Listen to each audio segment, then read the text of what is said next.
तपाईहरुले जुन उत्साहको साथ र ऊर्जाको साथ पनि वाम गठबन्धन र अहिलेको प्रदेश र प्रतिनिधि सभा निर्वाचनमा प्राप्त विजयलाई बधाई र शुभकामना भन्न आउनु भएको छ। म पार्टीको तर्फबाट पनि, पार्टी एकता संयोजन समितिको तर्फबाट र मेरो तर्फबाट तपाईहरु सबैलाई हार्दिक धन्यवाद ज्ञापन गर्न चाहन्छु। तपाईहरुको अपेक्षा यहाँ अघि दुईजना अध्यक्षज्यूहरूले जे कुरा राख्नुभयो त्यो कुरा व्यक्त भइ नै सकेको छ।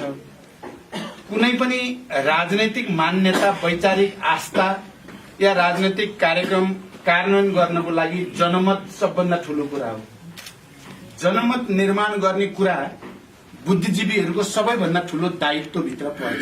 बुद्धिजीवीहरूले नै सामान्यतः दुनियाँभरि जनमतलाई कतापट्टि निर्माण कसरी गर्ने भन्ने कुरामा महत्वपूर्ण भूमिका खेल्ने गर्दछन्। जनमत निर्माणको दृष्टिकोणले तपाई बुद्धिजीवी साथीहरू, विभिन्न सेक्टरमा विशेषज्ञता प्राप्त साथीहरूको भूमिका धेरै महत्वपूर्ण छ भनेर हामी ठान्दछौँ।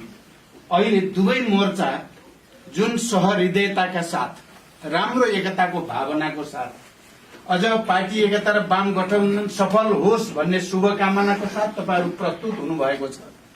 यो पार्टीको निम्ति, पार्टी लिडरशिपको निम्ति पनि एउटा महत्वपूर्ण ऊर्जा हो भन्ने म ठान्दछु। तपाईहरुले एउटा ऊर्जा प्रदान गर्नुभएको छ।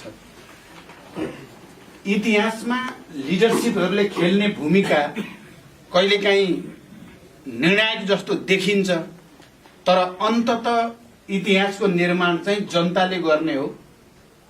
आम सामाजिक चेतनाद्वारा त्यसको निर्धारण हुने हो र आम जनता र सामाजिक चेतना जो एभरेजमा भइरहेको हुन्छ त्यसैबाट नै पार्टीहरू बन्छन्, त्यसैबाट नै नेताहरू निर्माण हुन्छन् र त्यसरी निर्माण गरिएका पार्टी र नेताहरूले इतिहासमा कहिलेकाहीँ धेरै महत्वपूर्ण भूमिका खेल्छन्।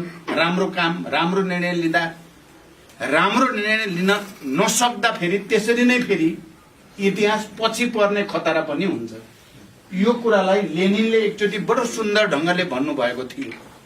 पार्टीहरू र नेताहरूले सही निर्णय गर्दा 150 वर्ष इतिहासलाई अगाडि ल्याउन पनि सकिन्छ, गलत निर्णय गर्दा 150 वर्ष पर धकेलिन पनि सक्छ भनेर बडो वैज्ञानिक ढंगले उहाँले संश्लेषण गर्नुभएको थियो। अहिले पक्कै पनि प्रदेश र चाहिँ प्रतिनिधि सभाको निर्वाचनको संगारमा आएर हामी दुई पार्टीले र दुई पार्टीका अध्यक्षहरूले मुख्य रूपमा हामीले अब इतिहासलाई पुरानै तरिकाले अगाडि बढाएर यो राष्ट्रको, यहाँका जनताको र वस्तुगत रूपले हाम्रो राष्ट्रिय स्वाधीनताको पनि रक्षा सुदृढ गर्न सकिँदैन। समृद्धिको जो अपेक्षा नेपाली जनताले गरेका छन् त्यो अपेक्षालाई पनि पूरा गर्न सकिँदैन। हामीले नयाँ निर्णय लिने साहस गर्नै पर्दछ र त्यो निर्णय 2019 सालबाट विभाजित हुँदै आएको कम्युनिस्ट आन्दोलनलाई अब एकै ठाउँमा फेरि केन्द्रित गर्ने निर्णय नै त्यस्तो निर्णय हुनेछ जसले वस्तुगत रूपले ऐतिहासिक भूमिका खेल्न सक्दछ। यो राष्ट्रको पनि आवश्यकता हो, जनताको पनि आवश्यकता हो भनेर हामीले निर्णय गर्यौं।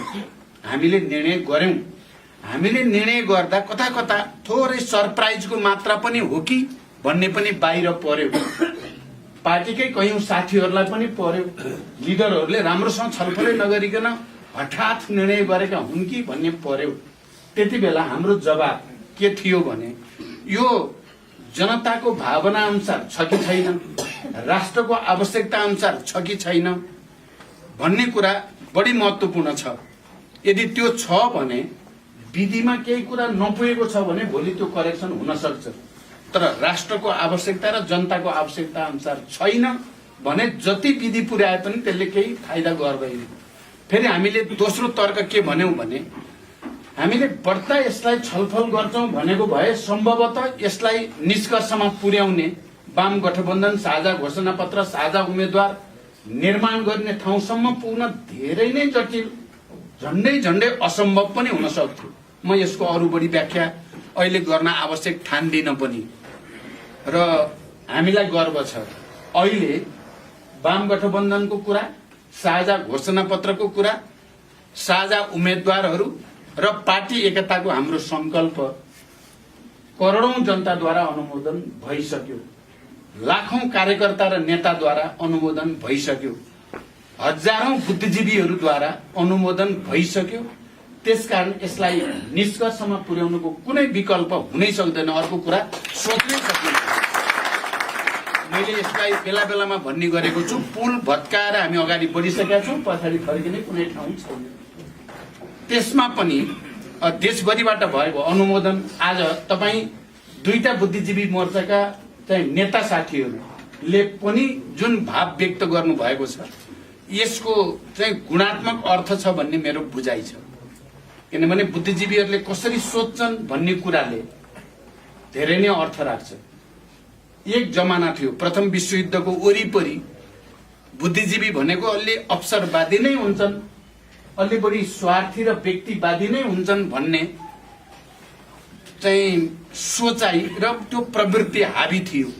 हामीले हेर्यो भने लेनिनहरूले त्यति बेला निकै नै धेरै बुद्धिजीवीमा पाइने अवसरवाद, बुद्धिजीवीमा पाइने अराजकतावाद, बुद्धिजीवीमा पाइने व्यक्तिवादको निकै नै आलोचना उहाँले गर्नुभएको छ वैचारिक तहमा। तर आज परिस्थिति बदलिएको छ। आज पुरै दुनियाँ जहाँ आइपुगेको छ र हामी जे देख्छौं एउटा आदर्शप्रति समर्पित, एउटा निष्ठावान तरिकाले उद्देश्यमूलक जीवन बाँच्ने र समाजको बृहत्तर हितको निम्ति, राष्ट्रको बृहत्तर हितको निम्ति आफ्नो क्षमतालाई इमानदारीका साथ प्रयोग गर्नेमा बुद्धिजीवीहरू नै संसारभरि अगाडि देखिएका छन्। म आज हिजोको प्रथम विश्वयुद्धको बेलाको या दोस्रो विश्वयुद्ध भन्दा अगाडिको परिस्थिति भन्दा गुणात्मक रूपले भिन्न ठाउँमा आज दुनियाँ छ र हामी नेपालमा वामपन्थी आन्दोलनलाई, कम्युनिस्ट आन्दोलनलाई, राष्ट्र निर्माणको अभियानलाई जसरी अगाडि बढ्न खोज्दैछौं, 19 सालदेखिको एउटा चाहिँ विभाजनको निरन्तरताको अन्त्य र एकता र केन्द्रीकरणको चाहिँ नयाँ युगको सुरुवातको रूपमा पहिलो कुरा हामी त्यसरी अगाडि बढ्न चाहेका छौं र हामीलाई सबै साथीहरूको सहयोग चाहिएको छ। दोस्रो कुरा, अब यो देशमा यो भन्दा बढी राजनीतिक अस्थिरता धान्न सक्ने स्थिति छैन। अब राजनीतिक स्थायित्वतिर र आर्थिक विकास र समृद्धिको नयाँ युगतिर, समाजवाद निर्माणको हाम्रो मौलिक विशेषता सहित हाम्रो आफ्नो ऐतिहासिक, राजनैतिक, सांस्कृतिक, भौगोलिक विशेषताहरू सुहाउँदो किसिमले समाजवाद निर्माण, शान्तिपूर्ण ढंगले समाजवादको आधार निर्माण गर्ने नयाँ युगतिर हामी प्रवेश गर्दैछौं। आज मलाई लाग्छ हामी दुवै पार्टीका नेताहरूलाई गौरव बोध भएको छ। हामीले बिल्कुल सही समयमा, मैले त के भन्ने गरेको छु भने 10 दिन अगाडि गरेको भए पनि खतरा थियो, 10 दिन पछाडि गरेको भए पनि खतरा थियो। यस्तो बिन्दुमा वाम गठबन्धन गरियो जुन बिन्दुबाट दक्षिणपन्थी र प्रतिक्रियावादले चाहेर पनि गडबड गर्न सम्भव थिएन र उनीहरू सकेनन् पनि। र अब चीज यो जनताको सम्पत्ति भइ नै सकेको छ र यसलाई निष्कर्षमा पुर्याउन तपाई बुद्धिजीवी साथीहरूको ठूलो भूमिका छ। अब हामीले राजनीतिक स्थायित्व र आर्थिक विकास र समृद्धिको कुरा गरेका छौं। समृद्धि चाहिँ राजनीतिक नाराले मात्रै हुने कुरा होइन, त्यसको निम्ति एक्सपर्टहरूको खाँचो पर्छ, विज्ञहरूको खाँचो पर्छ, विज्ञताको खाँचो पर्छ। हरेक क्षेत्रमा, विभिन्न क्षेत्रमा सुशासनको कुरा छ, भ्रष्टाचारबाट उन्मुक्तिको कुरा छ, विकासलाई नयाँ गति दिने कुरा छ।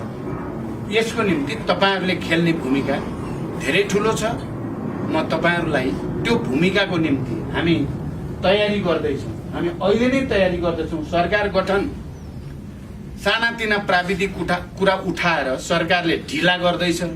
मैले हिजो मात्रै प्रधानमन्त्रीलाई यो जति ढिला गर्यो त्यति चाहिँ सरकारको निम्ति, नेपाली कांग्रेसको निम्ति हानिकारक छ भनेर मैले अलि जोड दिएर भनेको थिएँ हिजो मात्रै।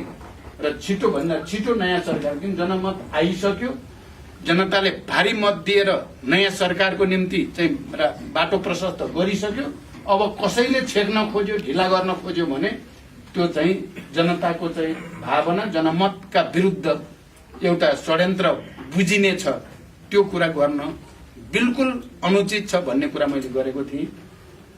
तैपनि चाहिँ अब कुरा आइराखेको छ राष्ट्रिय सभाको निर्वाचनको कुरा अनि प्रतिनिधि सभाको चाहिँ निर्वाचनको मत परिणाम राष्ट्रपति कहाँ बुझाउने कुराको बारेमा त्यो छिटोभन्दा छिटो होस् भनेर हामीले भनेका छौँ र सरकार गठन हुनुभन्दा अगाडि नै हामी सरकारले गर्ने कामका प्राथमिकता र योजनाको खाका तयार गर्नेतिर हामी लागेका छौँ। अब तपाईहरुलाई हामी त्यही प्रक्रियामा सहयोगको चाहिँ तयारी पनि हामी गर्दैछौँ। मलाई विश्वास छ आज तपाईहरुले जसरी यहाँ व्यक्त हुनुभयो त्यसले तपाईहरु त्यसको लागि तम तयार हुनुहुन्छ भन्ने मैले विश्वास लिएँ। त्यसको लागि तपाईहरुलाई धन्यवाद भन्दै र फेरि यो बुद्धिजीवी दुवै मोर्चाका प्रतिनिधि सभा या प्रदेश सभामा निर्वाचित साथीहरूलाई बधाई भन्दै बिदा हुन्छु।